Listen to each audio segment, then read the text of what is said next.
ताकते रहते तुझको सांझ सवेरे, नैनों में बसिया जैसे नैन ये तेरे। ताकते रहते तुझको सांझ सवेरे, नैनों में बसिया जैसे नैन ये तेरे। नैनों में बसिया जैसे नैन ये तेरे। तेरे मस्त मस्त दो नैन मेरे दिल का ले गए चैन, मेरे दिल का ले गए चैन।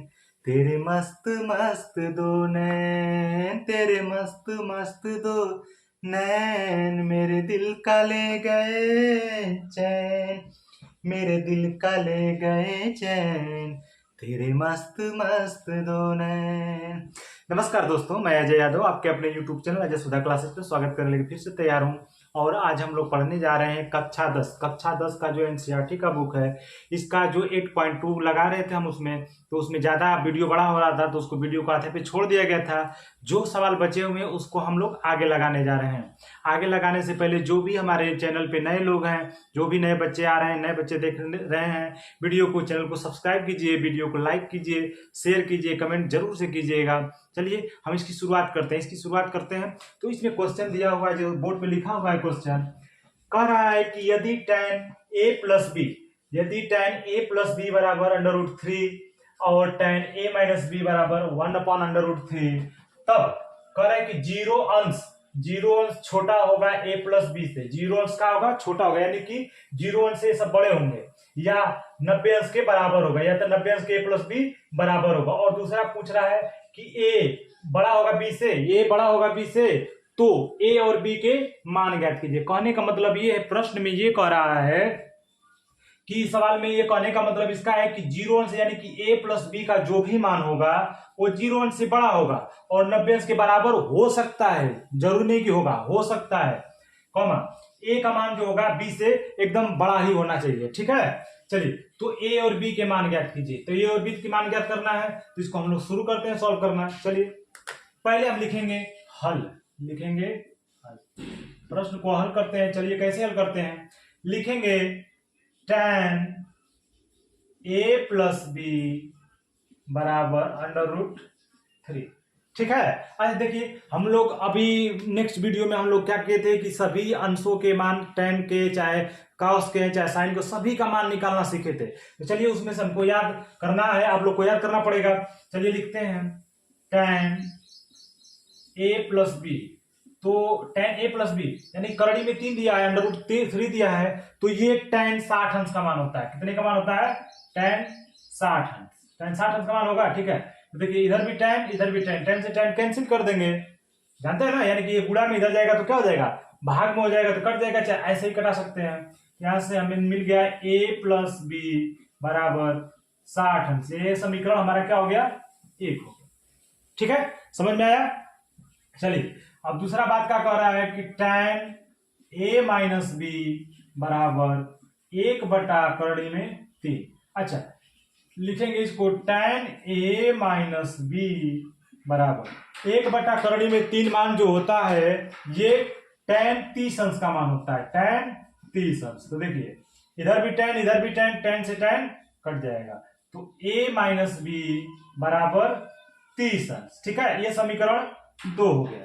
चलिए अब हम लोग समीकरण हल करना कक्षा 10 में भी सीखे, 9 में भी सीखे, 8 में भी सीखे और 7 में भी। 7 में तो था नहीं, उसमें एक चरों वाला रैखिक समीकरण था। चलिए इसको सॉल्व करते हैं। तो लिखेंगे a माइनस बी बराबर 60 अंश, सॉरी a प्लस बी बराबर 60 अंश, a माइनस बी बराबर 30 अंश। चलिए इसको क्या करना होता है कि जब एक जैसा जो दिया हुआ है, जैसे a और a दिया हुआ है, अगर दोनों एक जैसा है तो अगर घटाएंगे, देखिए लेकिन यहाँ पे b और b दोनों अलग अलग चिन्ह है, लेकिन b दिया हुआ है, तो इसको क्या कर देंगे, जोड़ेंगे। तो लिखेंगे समीकरण 1 और समीकरण को जोड़ने पर, तो यहाँ लिख देंगे जोड़ने पर, क्या कर देंगे, जोड़ने पर क्या हो जाएगा, ये a और a 2a प्लस b और माइनस b क्या हो जाएगा, कट जाएगा। तो 2a बराबर 60 और 30 अंश जोड़ेंगे तो कितना हो जाएगा, 90 अंश। कितना हो जाएगा, 90 अंश। तो ए बराबर हम कर लेते हैं 90 गुणा में 2 इधर आएगा तो भाग में कटा देंगे, तो ए बराबर हमारा आ जाएगा 45 अंश। ठीक है, तो ए का मान समीकरण 1 में रखने पर, ए का मान समीकरण 1 में रखने पर, ठीक है, तो रखते हैं a प्लस बी बराबर 60 अंश। ए का मान आ गया हमको 45 अंश, तो 45 अंश प्लस बी बराबर 60 अंश, तो बी बराबर कर देंगे 60 में से 45 को ले जाके घटा देंगे। ठीक है, तो घटा देंगे कितना बचेगा 15 अंश, यानी कि बी बराबर 15। देखिए इन सभी को पूरा कर रहा है कि नहीं।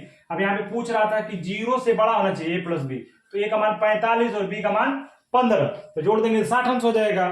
ठीक है, और कह रहा है कि 90 अंश के बराबर होना चाहिए तो 90 अंश से छोटा होना चाहिए, तो 90 अंश के बराबर तो नहीं लेकिन छोटा आ गया। अब देखिए दूसरा का कहता है कि ए जो है बी से बड़ा होना चाहिए, तो ए का मान कितना है 45 और बी का मान कितना है 60 अंश, तो ए का मान बड़ा हुआ ना बी वाले से। चलिए ये हमारा सवाल का आंसर हो गया, यानी कि ए का मान पूछा था तो 45 अंश और बी का मान पूछा था तो 15 अंश। ठीक है, चलिए अब हम लोग नेक्स्ट क्वेश्चन करते हैं, जो इस चैप्टर का लास्ट सवाल है, जो दिया है कि बताइए कि निम्नलिखित में कौन कौन सत्य हैं या असत्य है, कारण सहित अपने उत्तर की पुष्टि कीजिए। प्रश्न नंबर 4 दिया हुआ है, प्रश्न नंबर 4 को हम लोग लिखेंगे।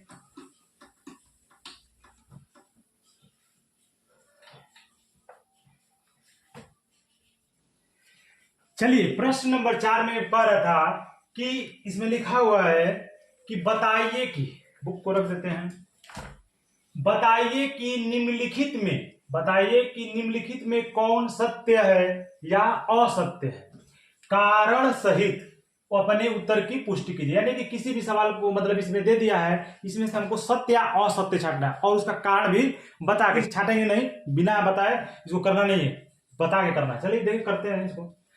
कह रहा है कि साइन कोष्टक में a प्लस बी बराबर साइन ए प्लस साइन बी। यहां पर देखिए, यानी कह रहा है कि साइन ए प्लस बी का जो मान होगा वो साइन ए और साइन बी के मान के बराबर होगा, तो ऐसा होता है नहीं होता। चलिए देखते हैं, यानी कि पहला ये दे दिया साइन ए प्लस बी, तो साइन ए प्लस बी का मतलब मान लीजिए हम ए बराबर मान लेते हैं 0 अंश, 0 अंश नहीं मान लेते हैं, 0 को छोड़ के मान लीजिए कि 30 अंश, और साइन बी को मान लेते हैं और बी मान लेते हैं, मान लीजिए कि हम 45 अंश। ठीक है, चलिए अब इसको सॉल्व करके देखते हैं। हम यहां पे हो जाएगा साइन ए प्लस बी यानी कि 30 अंश प्लस 45 अंश, साइन 30 45 नहीं करते, इसको 60 कर लेते हैं। क्या कर लेते हैं 60 कर लेते हैं, बी को मान लेते हैं 60, क्योंकि जोड़ने घटाने में ठीक रहेगा। और यहां पे कर लेते हैं, हाँ तो इसको सॉल्व करते हैं। देखिए तो साइन 30 और 60 जुड़ सकता है तो कितना हो जाएगा 90 अंश, साइन 90 अंश। साइन 90 अंश का मान होता है 1, कितना होता है 1 होता है। लेकिन अगर यहीं पर हम ये करें साइन ए प्लस साइन बी, तो इसको हम ऐसे नहीं जोड़ सकते हैं। साइन ए का मान कितना होगा, चलिए देखते हैं। साइन ए का मान हो जाएगा कितना है 30 मान है, तो साइन 30 अंश प्लस साइन बी का मान साइन 60 अंश। ठीक है, तो साइन 30 अंश का वैल्यू होता है 1/2 प्लस साइन 60 अंश का मान होता है करड़ी में 3/2। ठीक है, अब इसको सोल्व करेंगे, 2 और 2 का एलसीएम लेते हैं, तो 2 का भाग करेंगे 2 में, तो एक बार 1 का 1 में गुणा करेंगे तो 1, प्लस 2 का भाग करेंगे 2 में एक बार, और 1 का करड़ी में 3 में गुणा करेंगे तो करड़ी में 3, यानी कि इसको जोड़ नहीं सकते हैं, जुटेगा है नहीं। ठीक है, तो 1 प्लस करड़ी में 3/2 आ रहा है और यहाँ पे हमारा क्या आ रहा है 1, तो दोनों बराबर है नहीं, इसलिए हमारा सवाल क्या हो जाएगा असत्य। क्या हो जाएगा असत्य। ठीक है, ठीक, ये हमारा सवाल क्या हो जाएगा असत्य। चलिए अब नेक्स्ट क्वेश्चन देखते हैं। कह रहा है कि थीटा में वृद्धि होने के साथ साइन थीटा के मान में भी वृद्धि होती है।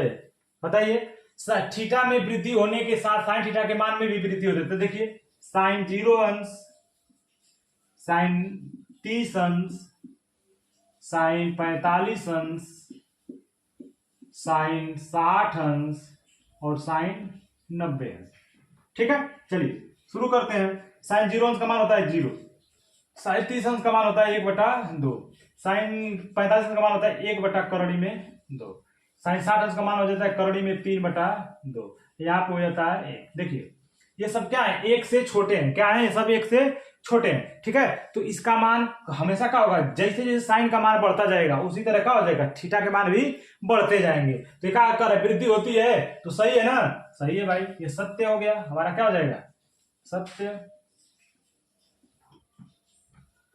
अब क्वेश्चन नंबर चौथे का तीसरा कह रहा है कि थीटा में वृद्धि होने के साथ साथ, थीटा में यानी कि कोण में वृद्धि होने के साथ साथ कॉस थीटा के मान में भी वृद्धि होती है। तो देखिए क्या होता है कि साइन थीटा का मान जैसे जैसे बढ़ता जाता है और कॉस थीटा का मान रखते हैं तो सेम उसका उल्टा आता है, यानी कि जो साइन थीटा का मान होता है वो आरोही क्रम में होता है और कॉस थीटा का मान सेम उसका उल्टा यानी कि अवरोही क्रम। अवरोही क्रम का मतलब क्या होता है कि घटते क्रम, घटते क्रम यानी कि छोटा होता जा रहा है, तो क्या होता है, वृद्धि होती है, तो वृद्धि नहीं होती है, क्या होता है, छोटा यानी कमी होती है, तो क्या हो जाएगा, असत्य। ये हो गया हमारा असत्य। क्वेश्चन नंबर चौथे का चौथा कह रहा है कि थीटा के सभी मानों पर साइन थीटा और कॉस थीटा बराबर होते हैं। देखिए कहने का मतलब होता है कि इसमें से कभी भी सही कहने का बात करेगा, उसमें से एक भी गलती हो जाएगा तो पूरा गलती, ठीक है।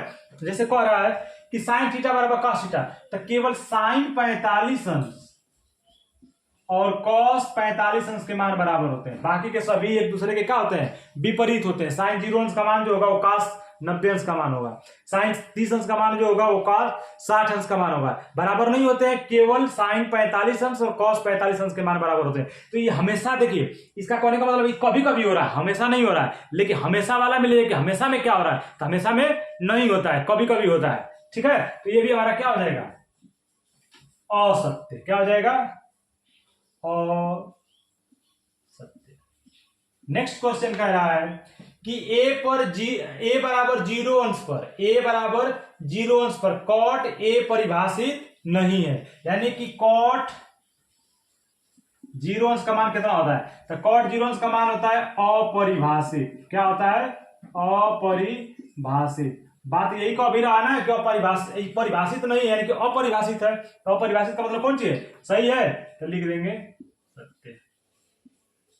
इस तरह से आज हमारा कक्षा 10 के त्रिकोणमिति का 8.2 भी समाप्त हो चुका है और आप लोग जितना हमारा सपोर्ट कर रहे हैं इससे इतनी खुशी हो रही है कि बाप रे बाप पूछिए मत, हमारा एकदम खुशी का ठिकाना नहीं रह गया, क्योंकि हमारे वीडियो पर इतना व्यूज आ रहा है, इतना व्यूज आ रहा है, व्यूज चलता जा रहा है, व्यूज, अरे व्यूज करें, वॉच टाइम, व्यूज तो लोग कम आ रहे हैं, जो देखने यानी कि जो लोग पढ़ने वाले हैं केवल वही हमारे वीडियो पे आ रहे हैं, बाकी के जितने वो देखे स्किप करने वाले हैं वो भाई नहीं आ रहे हैं, ठीक है। तो उसकी जरूरत भी नहीं है, क्योंकि मुझे ऐसे लोगों की जरूरत है जो हमारे वीडियो पे समय दे, पढ़े, उसको समझे, न कि बस स्किप करता चले, भगाता चले, उसको देखे, तो उससे कुछ समझ में आने वाला नहीं, उसका भी नुकसान है, क्योंकि उसका डाटा भाई कीमती है, उसको क्या ही नुकसान कर रहा है स्किप कर करके। देखना है तो पूरा देखो, तभी समझ में आएगा आप लोगों को, ठीक है। चलिए इस तरह से हमारा ये वीडियो समाप्त हो चुका है और हम यहीं पे इसको बंद करते हैं। नेक्स्ट वीडियो में आपसे मुलाकात होगी, जब तब तक के लिए जय हिंद, जय भारत, नमस्कार।